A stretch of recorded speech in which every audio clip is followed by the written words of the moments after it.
Hi guys, and welcome po ulit sa aking YouTube channel Reg TV. And ako nga po pala yung Kuya Reg.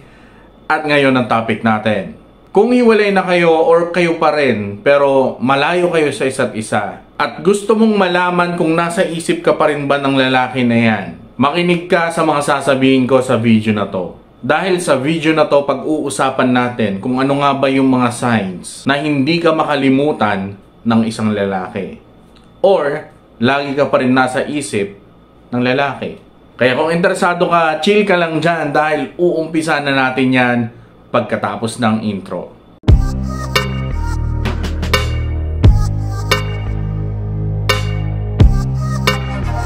So ano nga ba yung mga signs na hindi ka makalimutan ng isang lalaki?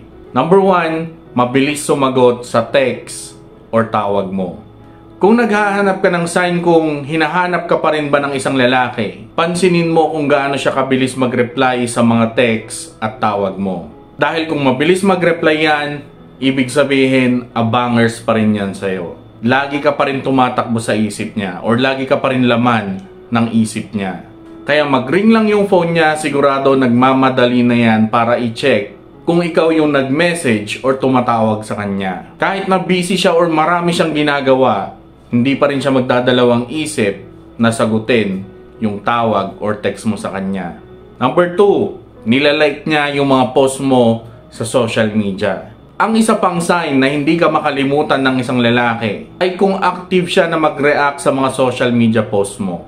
Mapapansin mo na lagi pa rin siya nagla-like, nagko-comment, nag-share sa tuwing may pinupost ka sa social media. Ginagawa niya yan dahil parang gusto niyang iparating sa'yo na andito ako. Lagi pa rin akong nakaabang sa'yo. Ang corny pero totoo. Dahil hindi yan mag-aaksaya ng oras na mag-abang sa'yo kung wala ka lang sa kanya. Kaya ang isang paraan para ipakita sa'yo na hindi ka pa rin niya makalimutan at lagi ka pa rin laman ng isip niya ay yung pagiging active niya sa mga pinupost mo sa social media. Number 3, lagi ka niyang kinokontak. Para hindi mawala sa isip mo yung taong mahal mo, ang kailangan mong gawin, dapat lagi mo siyang nakakausap. Diyan mo din malalaman kung lagi ka pa rin nasa isip ng isang lalaki. Kaya kung naghahanap ka ng sign, kung iniisip ka pa rin ba ng lalaki na yan, obserbahan mo kung gaano siya kadalas na i-text or tawagan ka. Kung madalas pa rin niyang gawin yan sa'yo, sigurado lagi ka pa rin laman ng isip niya. Hindi ka niya makalimutan at gusto pa rin niyang malaman kung ano yung mga nangyayari sa buhay mo.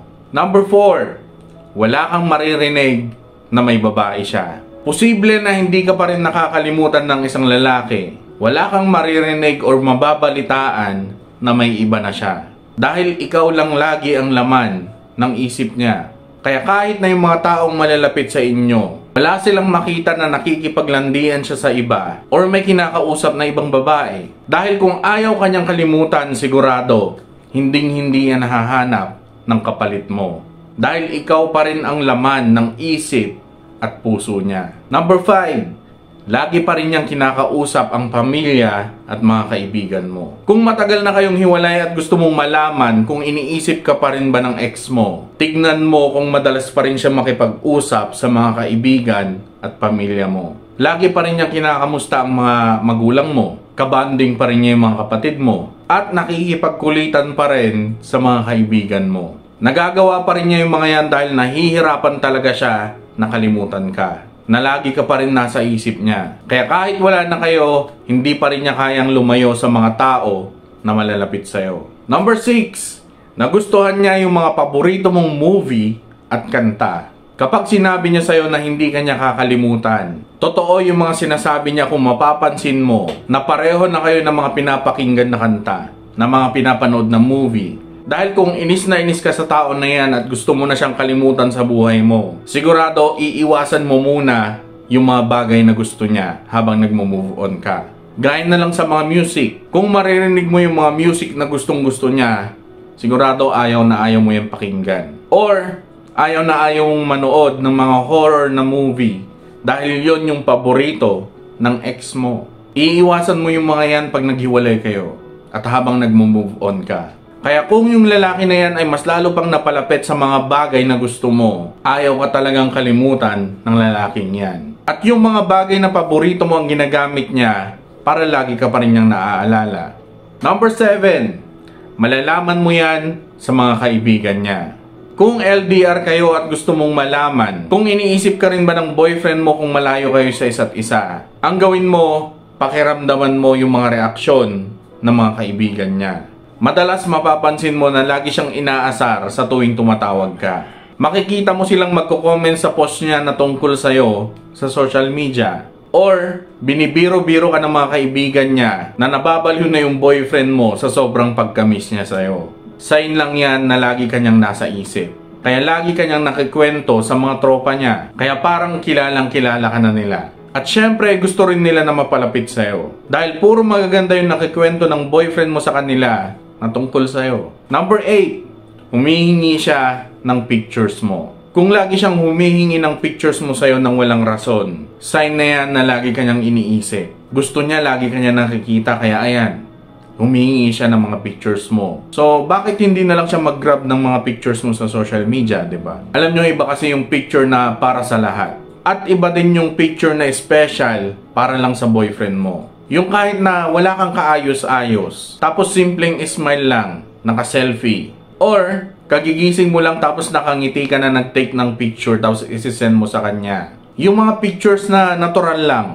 Yung mga picture na hindi mo kayang i-post sa social media dahil feeling mo, ang pangit mo doon. Yun yung mga picture na gustong-gusto niya na hingin sa'yo. At yan yung mga signs na hindi ka makalimutan at lagi ka pa rin iniisip ng isang lalaki. So yun, Rec TV nga po pala and salamat sa panonood. So guys, bali hindi umabot pa ng 8 minutes yung video natin kaya mag-video na lang tayo dito dahil sayang din naman yung ilang minuto na ano, diba?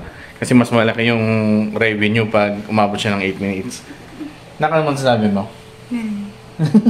Mal, hindi pa umabot ng 8 minutes yung video natin. Oh. Kaya paabutin natin. Anong ginagawa mo dyan? Luto ng merienda. Nakauwi nung baget.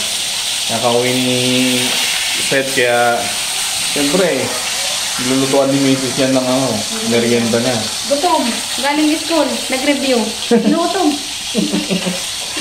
Parang tatay niya, laging gutom. Obvious naman. Yan guys, ham. Ham. With egg. Yung tinapay. Sarap yan ah, mga mapapakain din ako niyan ah. 41 minutes, apod na siguro ng 8 minutes. So yun guys, maraming salamat sa panonood and Thank you guys. Ingat kayo sa mga naroon. God bless. Peace and goodbye.